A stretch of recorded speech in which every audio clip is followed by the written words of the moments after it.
Hi guys, welcome back to my channel.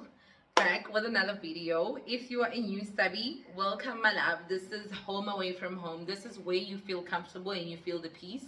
Where we talk about a lot of things. We talk about tricky stuff, but it never gets awkward. And if you are a returning subby, welcome my love.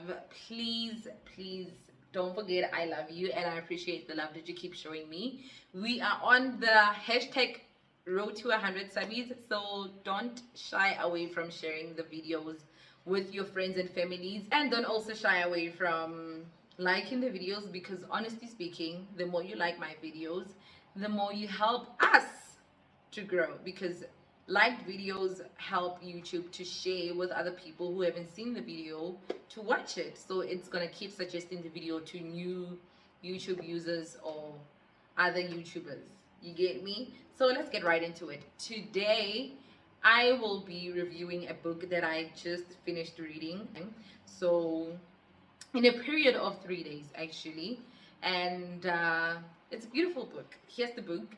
The book is called Palomino by Danielle Steel, and it is by a best-selling author of The Promise. Unfortunately, I haven't gotten my hands on her book, which is The Promise, but by far I've read Palomino and it's a beautiful read. I don't want to lie, it's a very colorful book. It might just be beige and everything, but it's a very colorful book. Once you indulge in it, listen, you don't want to leave it anymore.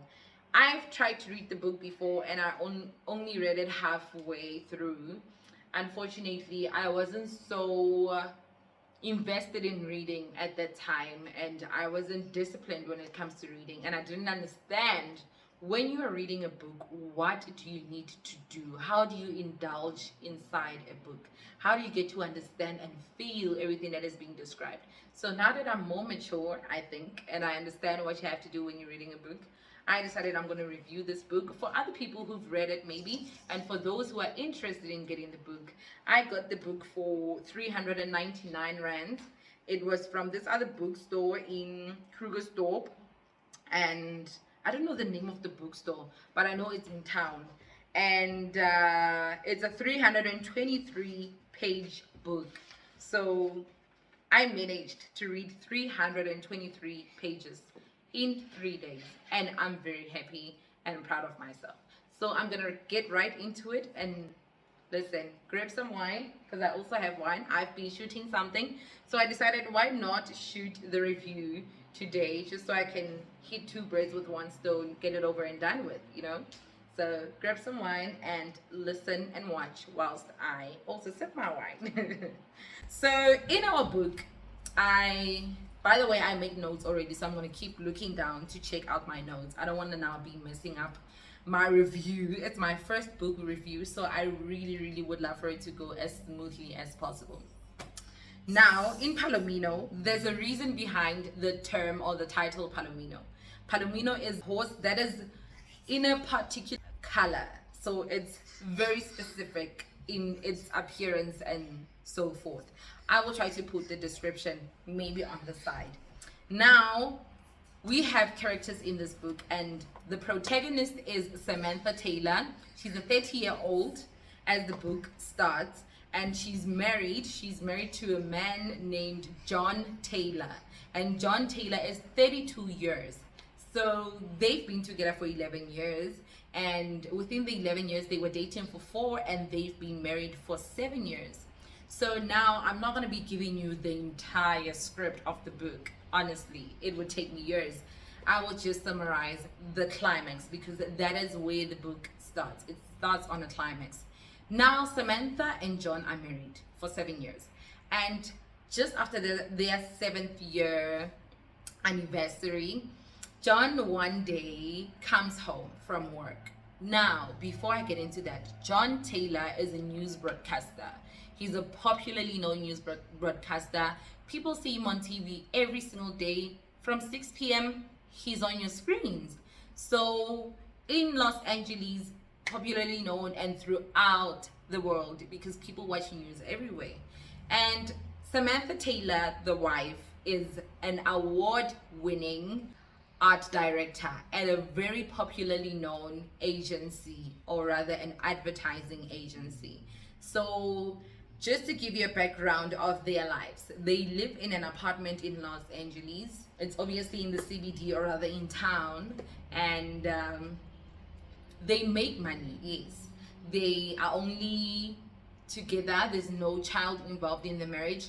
Unfortunately, as time went during the 7-year period that they've been married, John and Samantha at a later stage found out that Samantha was sterile, so it was impossible apparently for her to conceive. But John was okay on the other side. He could conceive children, unfortunately not with Samantha because she was sterile. And Samantha a long time had suggested that they adopt a child as a newborn baby whom they would bring up to know them as the child's parents. But John was not so fond of the idea, so he declined that idea from the get-go. Now they are both working 24/7 every single day, leaving home early in the morning, coming home late. Samantha sometimes would come home when John was already sleeping because she was always working to get more and more awards, because you always want to achieve more when you're working. You don't just want to stay stagnant or in the position that you're in forever. You get me? So once Samantha was home this day, John came home early on that day, and Sam was wondering why. Only to find out once John got inside the house that John was there to just blast bad, sad, disrespectful news, in my belief. Okay? John came home early to tell Samantha that, Sam, I'll be leaving you. I want a divorce because I'm with someone else and we've been dating for almost a year, me and this someone else. So obviously Sam has the right to find out who's the someone else, only for Sam to find out that this someone else is John Taylor's colleague, who goes by the name Liz Jones. So Liz Jones is someone who does news broadcasting with John Taylor every single night. Sam watches them on the screens every single night, and she thought they were just colleagues. Unfortunately, they were more than that. So 4 months down the line, after John left the house, they got a divorce and it was finalized. So Sam started slacking at work. She started doing so bad. She didn't attend meetings on time. Everything was just heating south. And John was doing so great because now he has someone who's going to give him what he's always wanted, a biological child. Be it a boy or be it a girl, it's going to be his. So after that 4 months, Sam, one night she's watching the news and she found out on that night, sitting on her couch in her apartment, or rather in their apartment, that Liz Jones was pregnant, and she was 7 months pregnant already. So she was soon to giving birth. She never knew about this. So now everything started making sense. Why would John leave her so abruptly and move in with the side chick who's now going to be his wife so soon, you know, because Sam had begged him so much that, please, let's not divorce. I will take care of the child. It's okay. I will love the child as though it's mine. But John was not fond of that idea as well. Instead, he decided, or rather chose, to leave Sam because he felt like he had caused her much more pain and he would be just killing her slowly if he stayed with her. So considerate. Anyway, moving on. Sam started slacking at work, and her boss, Mr. Harvey, decided, Sam, you know what? I think it's time you packed your stuff and left. Visit a friend, visit a family member, or whatever. Just to give you a background of Sam's family structure or dynamics, Sam does not have a father. Her father passed away when she was still young. So she has a stepfather who's married to her biological mother, and the mother and Sam are not so in great terms. It's literally a mother-daughter relationship of, hi mom, how are you? I'm good. Okay, bye. Are you okay? Yes, I'm okay. Are you sick? No, I'm not. You see? Just trying to make an example. And Sam is not so fond of her stepfather, who's a doctor by profession. She feels like he's just an ass, to put it in plain text or speech. So Sam would never opt to visit her mother, who lived in New York. So yeah, instead Sam had thought of visiting her friend. Her friend is her friend's aunt. So Sam is friends with her friend's aunt. Sam's friend is Barbara. So now at this day and stage, Barbara had passed away. She passed away when Sam was still in college. They were in college together.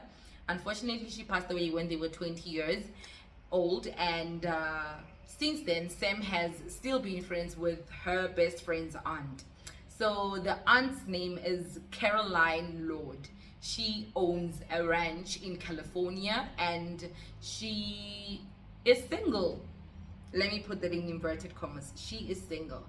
So Sam called her one evening and told her what had happened, what John did to her, that John was now going to have a baby with someone else and they were getting married. And Miss Caroline Lord suggested that she comes, and Sam was like, okay, I'll be coming through tomorrow morning. I'll be flying to California. And that's what Sam did. So Sam has a friend who's also her co-worker. His name is Charlie Peterson. Now Charlie was now going to be standing in for Samantha, just so Samantha doesn't lose her job, because that really trigged her to a point where she felt like I'd rather stay behind and keep struggling to indulge in everything, or actually adjust, but I don't want to be losing my job. So next morning, Sam travels to California. That's okay, no problem. A man called Bill King, who is Caroline Lord's side nigga, is now gonna fetch Sam from the airport. And as that quickly happens, he fetches Sam from the airport. They drive to the ranch, and speaking from the next morning, Sam starts working at the ranch just to get her mind off things and to unwind and reset and relax, try to get over John Taylor. Sam is now working at the Lord Ranch, and she's the only woman working there besides Caroline Lord, who owns the ranch. And fast forward, there's now this man that catches Samantha's eye, literally the apple of her eye. And the man's name, who is the supervisor at the ranch, is Mr. Jordan Tate Jordan. So she fell in love with Tate, and unfortunately they both have strong and bold personalities, so they could not handle one another. They literally hated one another at first sight. And more than anything, it was the kind of hate that instills love. And Caroline Lord noticed that as time went. She told Sam, I think you and Tate Jordan would be beautiful together. But like any other girl, Sam was like, not for me, I don't think so. And as time went on, they fell in love, they kissed, and now they made a plan for not everyone to find out on the ranch, because there's a ranch boy or a ranchman code that has to be followed by the ranchman everywhere, apparently, that you cannot date a ranch owner or you cannot date a woman on the ranch. You have to go to the ranch when you already have a family. So if you date someone or fall in love with someone who owns a ranch or lives at a ranch that you work at, because you cannot now be dating someone who is quarter to being your boss. You get me? So that's why they had to keep their relationship a secret. The same way Caroline Lord and Bill King, who went to fetch Samantha from the airport, kept their love a secret for more than 20 years. And I feel like that's another thing that stole the time from them. It stole time from Caroline Lord and Bill King from expressing the love that they had and sharing it with the people around them. And it also stole the time from Samantha and Tate Jordan with the love that they had for one another.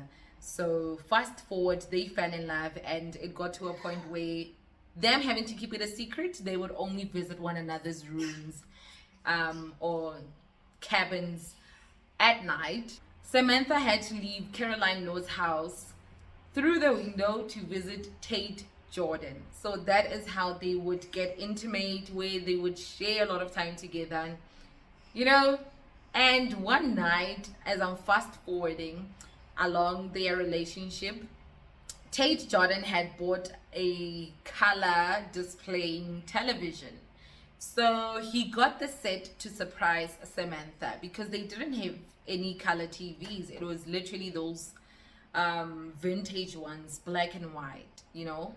So he bought the TV from someone who was passing by the ranch, who was selling some stuff, and he wanted to surprise Samantha, and he did. And one night he invited Sam to his room, and ta-da, there was the TV. Sam was happy that he got a TV and that every night that they would chill, have sex, and unwind and be together, they would be able to watch TV as well. So that night, unfortunately, the climax hit us again. That is when Tate Jordan learned that Samantha's ex-husband, whom she had told him about, was a popularly known news broadcaster. Now, let me put this on a slate. Tate Jordan is a farm worker.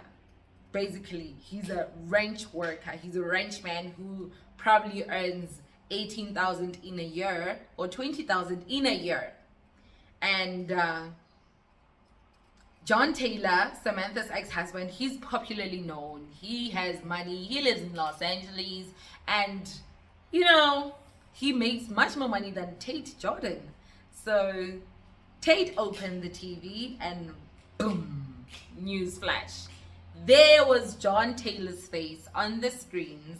Samantha was sitting on Tate's bed watching the TV, and for the first time in a long time that night, she didn't even feel sad or sorry, or she didn't even shed a tear when she saw John Taylor's face. For her, it was an achievement to having seen her ex-husband's face, who betrayed her so much, and still not feel sad as she had been feeling for the past months. So John was broadcasting that night, and he was broadcasting alone. His wife, who was pregnant with his child, Liz Jones, was off that night. She wasn't broadcasting. Now, Tate Jordan says to Samantha, "Hey babe, do you like that man on the TV?" And Samantha's like, you are much better than him actually, if only you knew. So he was wondering, why would she say that? How do you know him? And newsflash, Tate Jordan found out that Samantha was married to the man on the television screen that he is facing, and that broke Tate Jordan because he felt small. He felt like he was worthless. Samantha tried by all means necessary to make Tate Jordan feel worthy of a man than John Taylor could have ever been in all of his years as her husband, and even now as her ex-husband. But that night, Tate Jordan decided to break up with Samantha Taylor, and secretively, when Samantha Taylor went back to her room and she snuck inside the house through the window, Tate Jordan left the cabin. He packed all his stuff and he left without telling Samantha where he was going. Fast forward 3 years past, Samantha was trying every single day, every single week to look for Tate Jordan, find him, and fall in love again with this man that she loved so much. As she would describe him, with red hair and hard white shoulders, with hard hands, standing tall, with green eyes.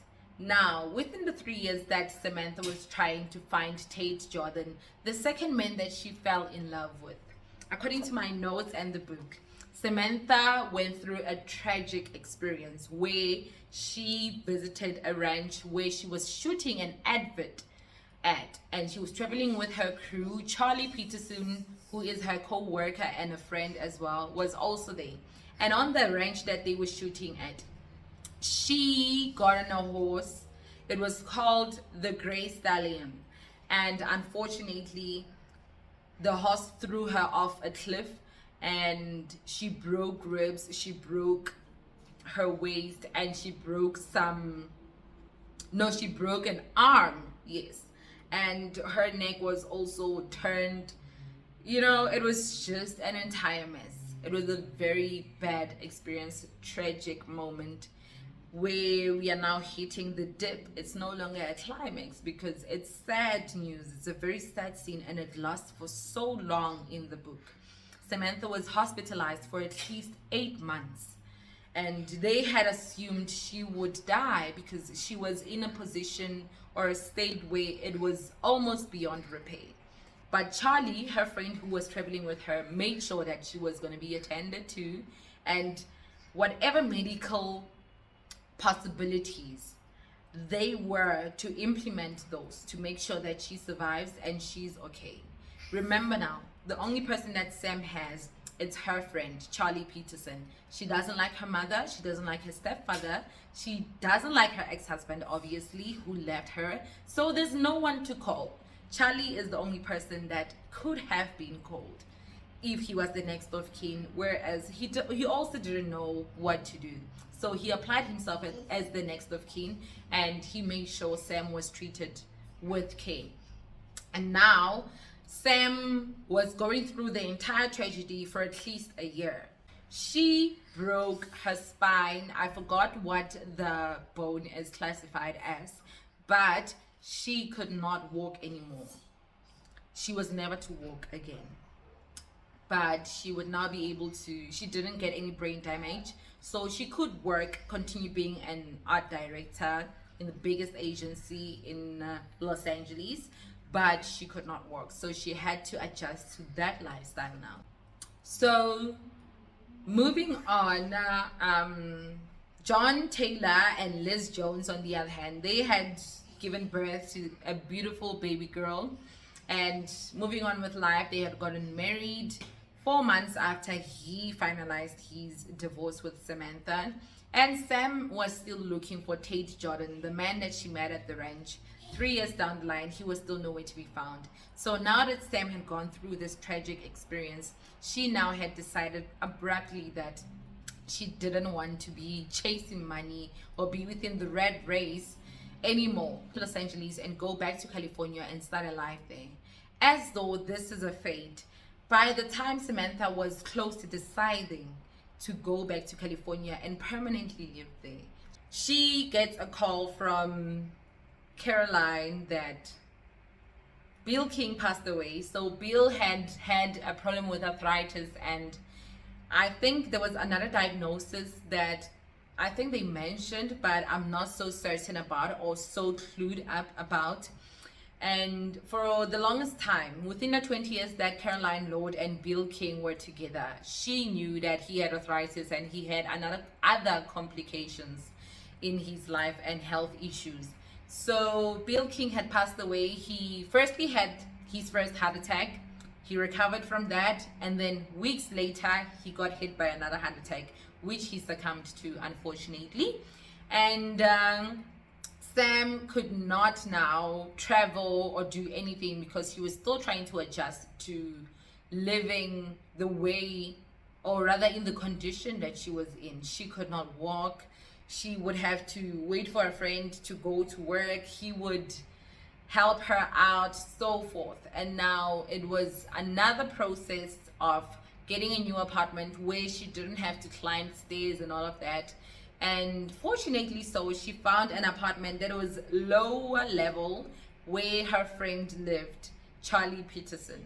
So she was now going to move there, and unfortunately because of the circumstances she could not go to Bill King's funeral. And months passed. Literally not even 2 months later, after Bill King was buried, Caroline Lord passed away, the very friend of Samantha Taylor. So Samantha did not know about that. She only found out about it once Caroline Lord's lawyer submitted a summons to Samantha and a letter of what Caroline Lord's wishes were when she was still alive, wishes that would be carried out when she was no more. So Caroline Lord amazingly left her ranch and all of her belongings that she could have given to Barbara, who was Samantha's best friend who passed away. She gave everything to Samantha. Unfortunately, Caroline Lord never had the opportunity to have children, the same way Sam never got to have kids. And once I finished the book reflecting on Caroline Lord's character and Samantha Taylor's character, they went through similar tragedies. They both lost their husbands.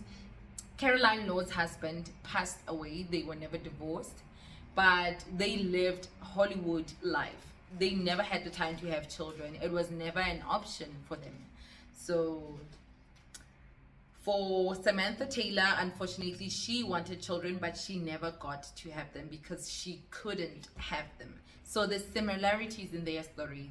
And Caroline Lord fell in love with a ranchman who forced that they keep their love a secret for 20 years, whereby they could have gotten married and they could have loved one another forever until death do them apart.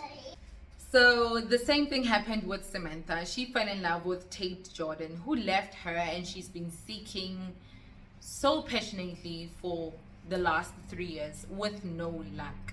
And they broke up because of finding out who Samantha's ex-husband was, and because Sam was so stubborn about keeping their love a secret. She wasn't about to go through what her friend Caroline Lord had already endured.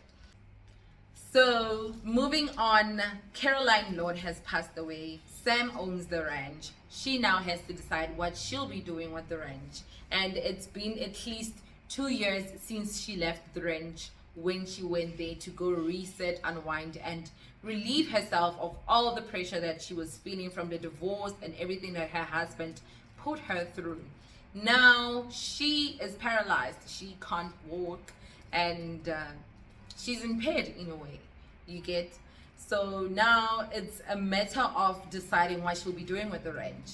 And as much as this was a tragic incident, it helped her reach a decision about her profession in a very calmer state of mind. She had finalized that she was going to stop being a employee of the advertising agency. She was peacefully leaving them, and she was going to start a new life at the ranch in California. She did that, and once she got to the ranch, she employed new people. Some were young, like 18, 19. Some were older, almost her age. She was now 32. And some were much, much older, like 40 something, so and so. And there was one particular candidate that she employed who looked so spitting similar to Tate Jordan, the man that she fell in love with at the ranch, who she's been looking for 3 years. So she employed this young boy. He was 19 years old. He had red hair, he had green eyes, just like Tate Jordan. And it was Tate Jordan's son, but Samantha didn't know. That son of Tate Jordan almost fell in love with Samantha, and Samantha yet did not know that that little boy was her lover's son. She knew that Tate Jordan had a son in another ranch, but she didn't know the name of the boy, and she had never met the boy before. So the boy worked with Samantha on the ranch. 1 year passed, 2 years passed, and in the middle of their second year working together on the ranch, once Sam had changed the ranch from its ordinary state to having it accommodate people on wheelchairs, people who were disabled in any sort of way, to come and have the experience of riding a horse and actually feeling free, feeling like people once again, feeling normal, you get me? She one night was sleeping in her bedroom inside Caroline Lord's house. That's where she lived now. It now became her house because she owned the ranch. She was sleeping in her bedroom, and this very night, it was Christmas night, and the very same night that she fell in love with Tate Jordan. She was now reminiscing about everything that had happened in the past 5 years.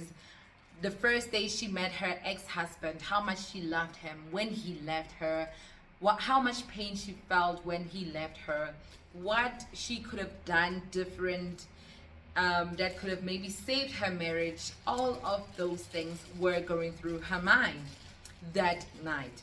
And it was Christmas night when Tate Jordan's son came through to check up on her, and he left. Now we fast forward to New Year's Eve. That night, Tate Jordan's son came again, and this night he almost kissed Samantha Taylor, but she made sure she stopped that from happening because she knew he was only 19 and she was 32, close to being 33, and he was close to being 20 years old, and she was not about to ruin a youngster's teenage years or lifestyle just to make herself feel wanted, because she was no longer interested in men at all. She had been broken by two men that she loved dearly, and she was not about to go through that with the third man who was almost 10 years younger than her. Now, that evening, Tate Jordan's son was so drunk, he almost kissed Sam, but yet again, he was going out for the night with somebody's daughter. The father of the daughter is another man who's popularly known on the ranch. He worked on the Lord's ranch as well. Now, they were about to leave and go to the nearest ranch where there was a bar, and they were going to spend the night there.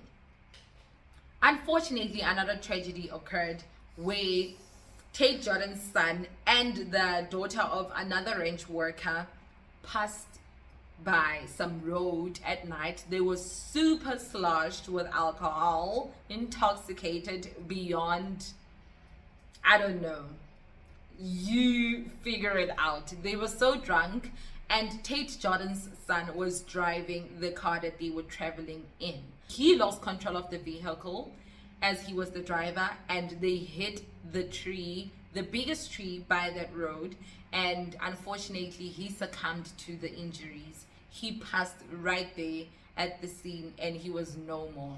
But the daughter of the ranch worker survived the tragedy, and she's still alive, but she's also as paralyzed as Samantha.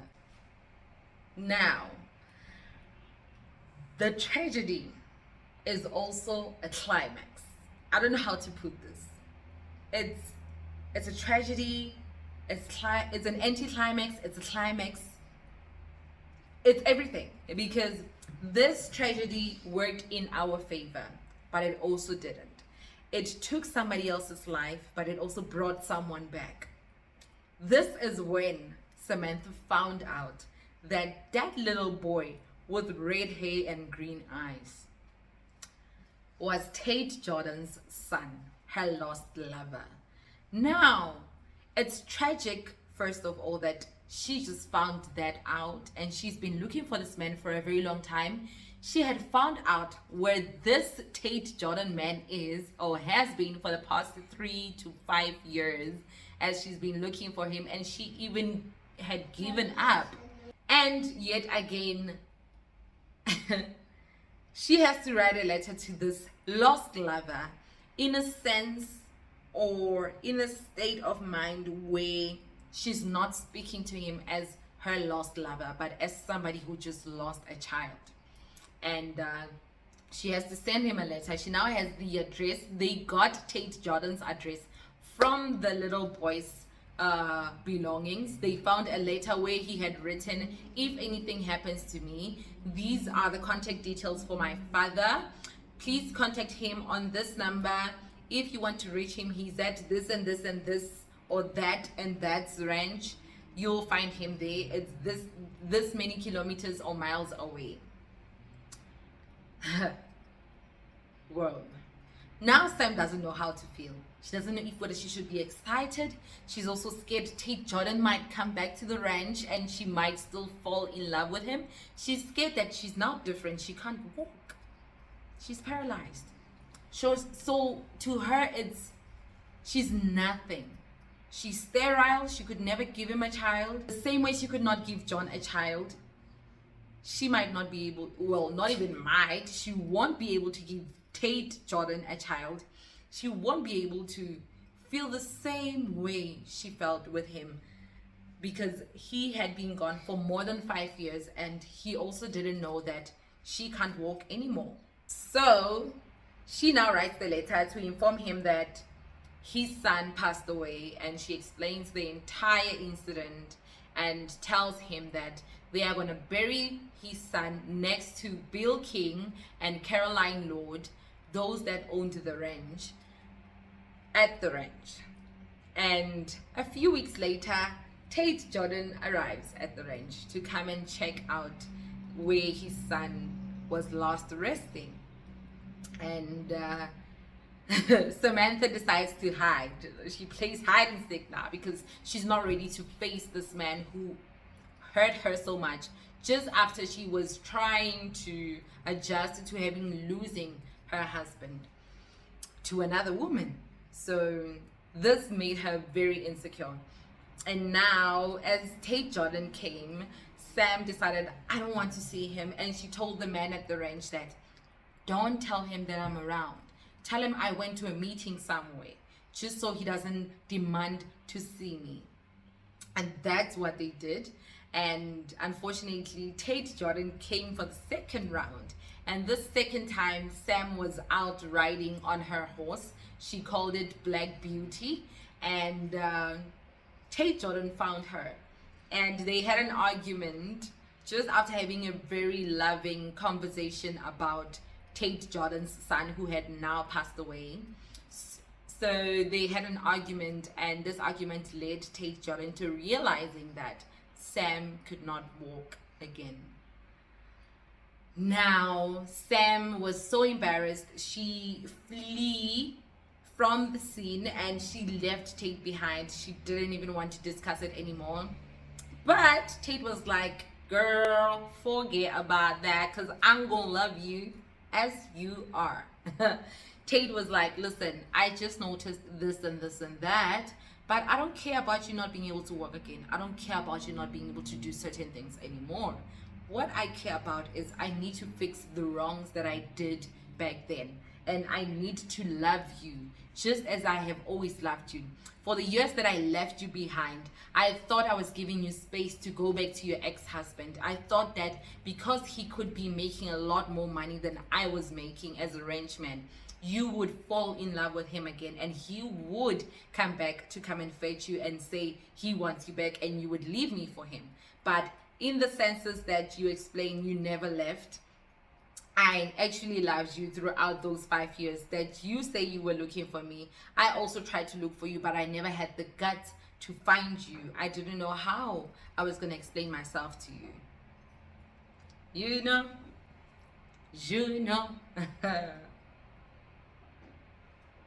So, again, they instantly fell in love, and their love was now public, and people loved their love. You know, this is the end of the book, but I wish it could continue for longer and longer and longer. My understanding of it is even the title, now as I'm about to explain it, Palomino. Sam had silver blonde white hair, which looked like Palomino, and she was also blonde. So she got the name from Tate Jordan, uniquely so. And every time, wherever she traveled, people will call her that, and it made her miss Tate Jordan so much more. She hated it. She hated it so much as she loved him. And it's amazing how you could be apart from someone or something and still feel the same way about it. Tate and Sam were looking for one another, and they eventually stopped after a certain period, but they still loved one another. Takes me back to the saying, love it enough to let it go. It sounds cliche and naive in a sense that how would you let go of something that you love? You love it, you need to secure it. You need to have it close to you. You need to make sure that it's within your territory. But what if the heart needs space for it to grow fonder? Doesn't really make sense to me in some cases, because I've had many arguments with my partner in our relationship, and I can I can tell that for me, because I choose for things to work this way, being far from him doesn't always make my heart grow fond of him. We live together, but I could literally miss him whilst he's sitting next to me. And it's not a matter of, I miss you, I want you to be close to me. No, I miss you. I miss how we used to talk. I miss the things that we used to do together. I miss how you used to address me. I miss how you would buy me flowers, you know. But it does also come to terms or to the realization that things change. You could be with someone for years, and the things that they used to do 20 years ago, they won't really do them the same way 20 years later. I used to complain about my partner not buying me flowers anymore, and I thought to myself, do you even like flowers? Honestly, I fell in love with him, and he introduced me to flowers. I won't lie. He introduced me to being given flowers, to being given the opportunity, not even opportunity, the experience of being bought wine or being able to ask a man for certain things. Hey, I want to go do my hair. Okay, here's the money. Hey, I want to do my nails. Okay, here's the money. I'm not that girl. I'm so starstruck by independence to a point where even when I'm struggling, I rather struggle in silence, laying next to a man that loves me and I also claim to love. I will not ask for help. So using my scenario in Samantha Taylor's and Tate Jordan's scenario of love, they wanted one another, they needed one another, but Tate fled in expectations of being found, but he never wanted to be found. And Sam was in search of Tate Jordan, hoping to find him, but at the same time she didn't know what she would do with him had she found him, because she was slowly and surely falling out of love with Tate. Now, to conclude my review, this is a beautiful book. I won't lie, this is a very beautiful book. It's no longer in good condition because the book has been up and down in my parents' garage. I've fetched it so many times trying to finish it, and that's why it's in this condition. But this is a beautiful book, and I wouldn't mind recommending it to anyone else. It is painful to read at the beginning when you have to endure the pain that Samantha went through when she lost her husband, and having to feel less of a woman because she can't bear children, having to feel less of a woman because she's successful in her industry. She felt so sad, so bad, that she wanted to leave her career or her profession just to make her ex-husband feel worthy, you know. But it's impossible. It's not a matter of belittling or undermining your man. We are gifted differently. We are blessed differently. And I always tell my partner, in a relationship, you do not ever strive to do better than your partner in a sense of jealousy or comparison. I'm studying, he's also studying. So every time I tell him the marks that I got and he tells me his marks, find that some of my modules I did bad compared to how he did.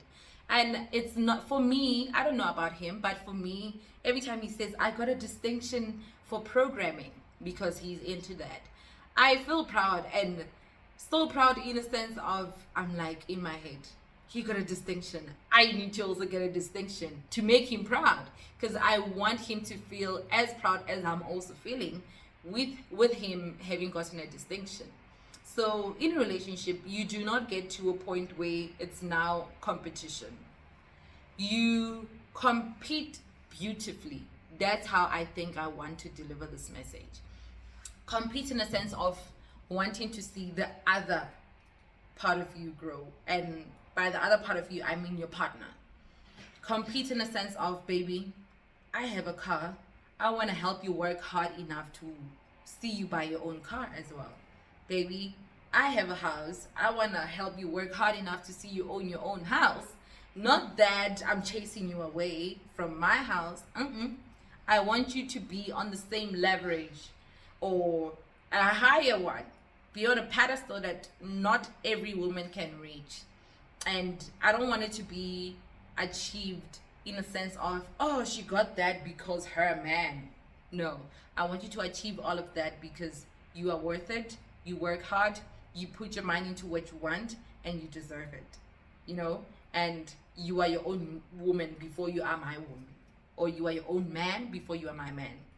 And now in this book, it creates a clash between feminism and depending on love and depending on a man, because Sam was a feminist. She might have not disclosed that, or Danielle Steel might not have disclosed that about Samantha Taylor, but for me, she loved working for herself. She didn't want to depend on anyone. Even when she could not walk and she needed assistance with traveling and all of that, she could never ask. It's the circumstances that made her realize that it's okay to not be able to do things for yourself. And what that has taught me is it's okay to ask for help. You just need to be careful who you ask for help from. But asking for help is not a crime. You are always surrounded by people who love you.